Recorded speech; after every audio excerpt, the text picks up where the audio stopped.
Child Emperor will be the first SSR Plus character to replace the monthly LSSR summons on Global starting from October. So here's everything you need to know about Child Emperor and whether or not he is worth pulling for. So let's get into his attack skills. So for his basic attack, he attacks a single target with 2 hits for 120% of his attack. And for his ultimate attack, he attacks all enemies with 5 hits for 250% of his attack. He also reduces the max HP of all targets hit by 20% for 2 rounds. And if you manage to have his keepsake, you'll unlock his ultra ultimate attack, where he'll be able to deal damage for 300% of his attack, as well as reducing the max HP of all targets hit by 30% for 2 rounds. So his ult is basically the same as Giragira's ult, except way stronger. Going through his passive skills, so for his regular passive, at the start of the battle, he increases the crit rate of his entire row by 25% for 2 rounds. And he also grants permanent immunity against burn, force field, injury, and internal injury for his entire row. So he will be able to soft counter those ATT users, as she'll have a 50% chance to ignore Child Emperor's passive.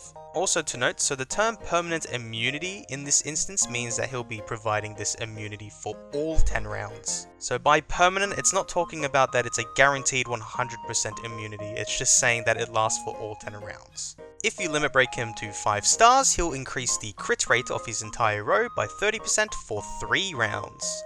And if you manage to get his 5p awakening, he'll increase the crit rate of his entire row by 35% for 3 rounds. So he's going to synergize very well with high crit units, as well as being able to buff up their crit rate. And going through his brand new awakened passive, so at the start of the battle, he will summon one robot dog for 3 rounds, which will inherit 100% of Child Emperor's attack. After an ally's action, the robot dog will deal direct damage to the enemy with the lowest HP ratio for 200% of Child Emperor's attack, as well as heal an ally with the lowest HP ratio by 25%. So Child Emperor will not only be a good attacking unit, but also a good support unit from his dog constantly dealing damage and healing at the same time. And if you manage to evolve him to his second awakening, he will be able to summon 2 robodogs instead of 1. So basically, he'll be dealing double the constant DPS and healing, which is going to be great for those heavy spending players in PvP. So going through his enhancements, so for his talent page, we have a new thing where SSR Plus characters now consist of 2 talent pages instead of 3, with each sigil on page 2 costing 6 sacks each, and each sigil on page 3 costing 15 sacks each. Now shout out to the GOAT of the past One Punch Man the Strongest era, being Lance, since these video formats are inspired from his older videos, but the screenshots on the right are from me and have been taken by me. I've just taken inspiration from Lance. So there are no more talents that grant unyielding. However, for Child Emperor, I would still unlock both of his talent pages, and from his second page, I would definitely recommend to upgrade his base attack and crit rate, and from his third page, I would upgrade his base attack and crit damage. So those marked inside the green circle, I would definitely prioritize first, then those inside the blue circles are also good stats to upgrade if you do have the spare talent points to do so. For his damage sigils, you can use sword and or piercing sigils, and for his support sigils, you can use vitality and or bastion sigils. Now in regards to his limit break, you would definitely want him to get 5 stars as soon as possible if you can, since he can provide a 30% crit rate increase instead of his standard 25%. Crit is a hard stat to invest highly into, so having as much crit as you can from Child Emperor's passive will help out tremendously, because who wouldn't want to take free crit? I know I definitely want to if I did get him. And in regards to his awakening, at a minimum, get him up to 4-star awakening to attain his crit damage, and crush rate buffs. And if you get his keepsake, definitely get him to 5p, since he'll be able to provide 35% of crit rate to your allies, which is always a great thing to have. So going through his gear setup, for his ideal gear set, you'd either want a gunner set if you have a crit build, a knight set if you want more ult damage, or a martial arts set if you want more healing from his dogs.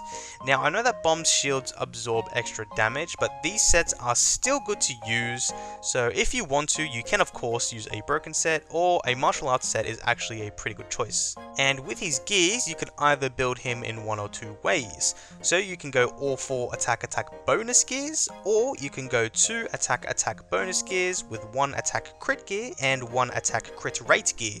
So crit will work greatly with Child Emperor in order to break bombs shields as soon as possible, so that your allies can finish off the job throughout the round. Now, if you already exceed 100% crit, then you don't need to equip certain crit gears or buff gears, so you can sub in attack bonus pieces instead in order to buff his attack even higher.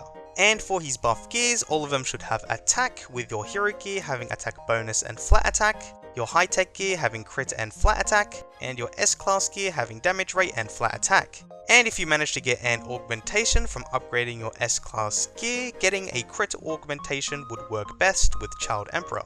Now, I will also be providing some examples of what some lineups can look like with Child Emperor. Now, I haven't tested these lineups out myself, but I have seen examples or have taken inspiration from other versions, and they have worked quite well. So you don't have to copy these lineups exactly unit for unit, but these are some pretty solid examples. So as you can see in the first example, you have both of the new SSR Plus units being Bakuzan and Child Emperor with Bomb's Core. We have Sonic V2 to also speed up the attack of the main AoE attackers, which also include ATT, and it also includes Awakened Vaccine Man at the back there to support ATT. Now you can see that this lineup is the only one that contains ATT, because ideally if you do pull for Child Emperor, you don't need to put ATT into your team. He should be your main priority. So with Child Emperor, he will be your main attacking unit and you put everything into him, and then you don't need force field units. You can use other units either to become more tanky, or you can try to pick off bombs shields or finish them off throughout the battle once their shields are gone. So it's entirely up to you if you do want to use ATT. I've just seen examples where many people don't use ATT if they have Child Emperor, so it's either one or the other in my opinion. Now, example 2 is going to be the beefiest build that you can make at the moment, which also includes Drive Knight and Hellfire Flame to get that ultimate resistance and the orange shields for bombs shields. And you also have Goketsu, who has shield rate, which will increase the percentage of the resilience shields even further. Now, RMG is also here because she can also use her passive to break through bomb shields. RMG is not completely out of this meta yet, because if you do have Child Emperor, you'd rather use RMG instead of ATT, just so that her passive can do the work, because her follow-ups are going to be quite nasty against those shields. Now, those shields do absorb extra damage of course, but she'll be able to deal 5 follow-ups per round, so she will actually do some quite nifty damage once units like Child Emperor break through the shields, so she's also a very good unit to have. So for example 3 and 4, I've seen the combo of using Child Emperor, Sonic V2 and Gale Wind to be super effective in all of these PvP game modes, especially in Endless Battle Zone. For you whales out there, this can be very competitive if you use these 3 as a combo. So I would recommend using Child Emperor, Sonic V2 and Gale Wind all in the same row. And then for example 3, you can also use Bakuzan if you did awaken him, and then you can also use RMG to be a support DPS. Now with example 4, instead of Bakuzan, you can use Drive Knight to tank up those shields and to get that ult damage reduction. Now you can also replace RMG with ATT if you really want to get that dot DPS running with Drive Knight, but you don't really need to, because Child Emperor will be doing all the damage. Gale Wind will be stun locking half their team, which will be very effective, and Sonic will just speed them up and also pierce through bomb shields to the back row. So these 4 lineups are probably what you're going to be seeing from the high-end players in your PvP arenas, and specifically look out for the Child Emperor Sonic Gale Wind combo. I have a feeling that that is going to dominate if we exclude those Genos hitters, because Genos still can hit for a lot if you have those high-end whales investing everything into Genos, but they should be reverted now and put into Child Emperor. We will have to see what the PvP meta consists of once Child Emperor comes live.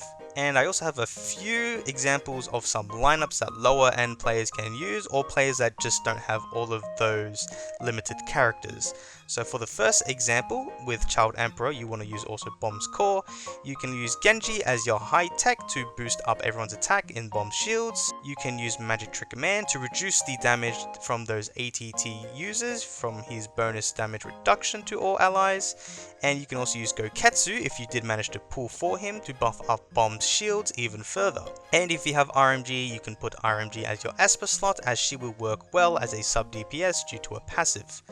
The second example will also include if you manage to get ATT and Child Emperor with Bomb's Core. You can also use Vaccine Man to help out with ATT in particular, and then you can also use the exact same alternatives of Genji and Magic Trick Man as your remaining two types. Now example 3, you can also use Amai Mask as your speedster, and he can also boost up the shields of Bomb, which will stack because tenacity and resilience do stack onto each other. You can also use Watchdog Man if you did manage to get him. He can make your back row a lot tankier, and you can also use Zombie Man if you don't want to use Magic Trick Man as your duelist. And for example 4, if you are free to play, you can try your best to copy this lineup, where if you don't get Bomb, you can still use Gira's Core, but I would go with the Force Field meta with ATT and Vaccine Man, or Monster X Chose in your team.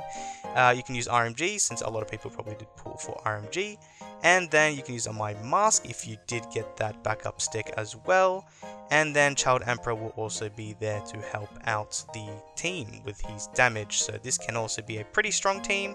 This can be a strong team in PvE, for example, because Gira's Core is still very useful, especially for villain or PvE scenarios. But these are some inspirational teams that you can look towards. You ideally want to try to shape up your team to look like the high end, but if you can't, these are some good teams that you can try to shape your lineups towards. So going through the main takeaways from this unit, he is a very strong AoE DPS unit, where he will be best in terms of direct AoE damage throughout the Bangpu era, or also known as the Bomb era or pre-Giru era. I will be referring to this current era as any of those terms.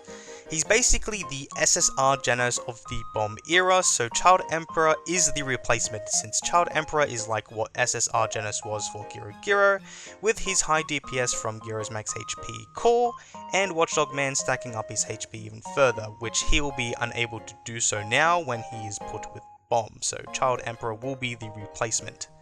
He will also be an amazing high-tech unit for Bomb's Core, as great high-techs are rare to come by, where the next SSR Plus high-tech will be Drive Knight Plus, being a solid year from now. So Child Emperor will be used for even longer than a year when paired with Bomb, in instances such as hero-only game modes.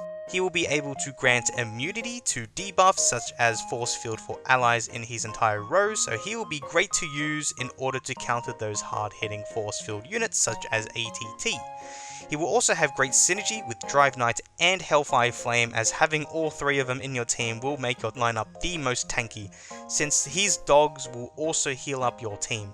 Now this is quite overkill and expensive, as having two high-techs in your team definitely isn't necessary, but can work if you are having trouble staying alive, only for your whales out there, because Drive Knight is locked behind the Daily Shards pack.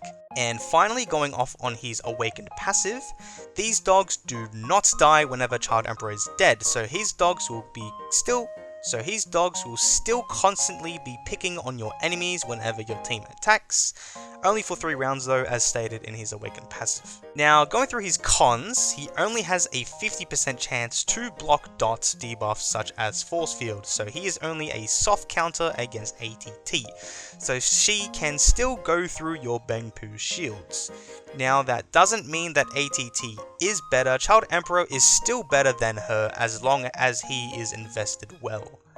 You would also want to get his keepsake when pulling for him, since there is a significant gap with and without his keepsake. Even though his attack increases by an additional 50%, dealing a total of 300% of his attack, that is no joke, as his ult is basically Gira's ult but on steroids. And also, imagine using Goketsu's ult. You know how powerful his ult was back in the day, it was really OP, but multiply that ult damage by an additional like 67% on top of that, it is going to be insane. In live clash, he's probably going to hit very, very strong.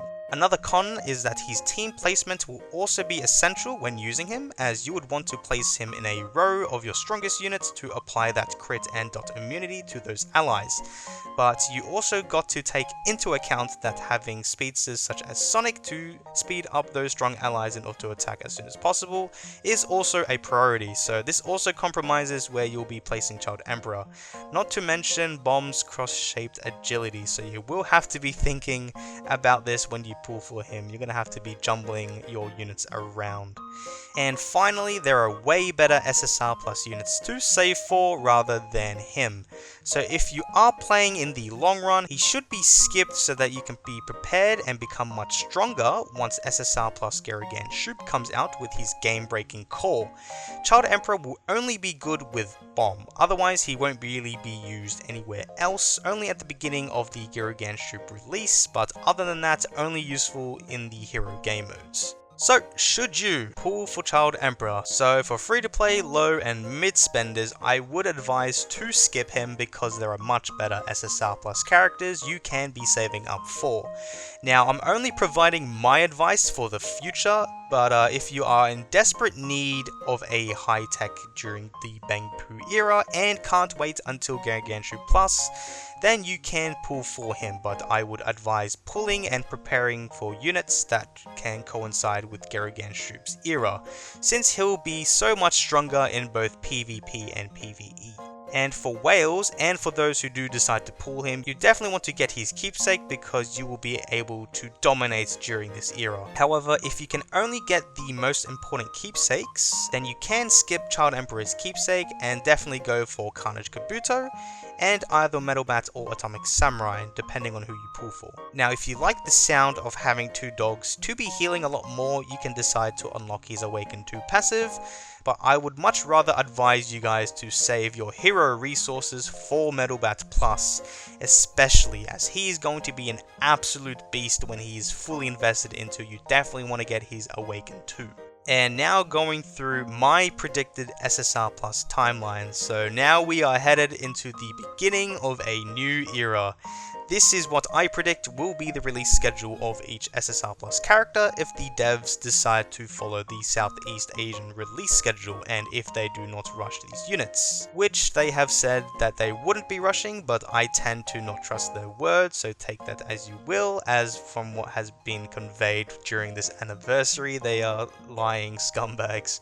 So we have 26 SSR Plus characters to go through within 2 years if this game is still kicking by that time, or if I'm even relevant anymore during that time, so best of luck in planning ahead, everyone.